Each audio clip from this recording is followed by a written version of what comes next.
So the writer of Hebrews meets them in their journey and writes this letter to say, hey, I get it.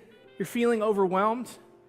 You're feeling like you maybe want to throw in the towel, like maybe you want to give up. Like, I get it, but I need you to understand something. You are not alone. You're also not the first group of people that have come to this moment and had these kinds of questions and these kinds of struggles. And so the writer of Hebrews begins to tell story after story after story of these heroes of faith. These are people that these first century Jewish believers would know well. Like when you mention their name, they're like, oh yeah, I've heard that story before. And so when we pick up this trip down memory lane, it's in Hebrews chapter 11, verse 8, and it says this.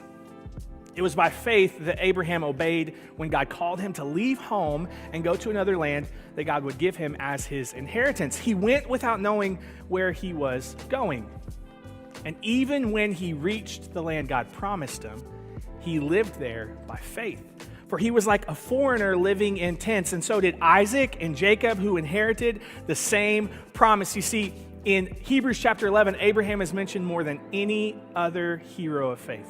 In fact, the writer goes into quite a bit of detail unpacking Abraham's story and his journey. And this is in an attempt to connect Abraham's story with the story of these first century Jewish believers and remind them like, hey, Abraham is this hero of faith, this guy that you look up to, this guy that you admire. He didn't have it all figured out.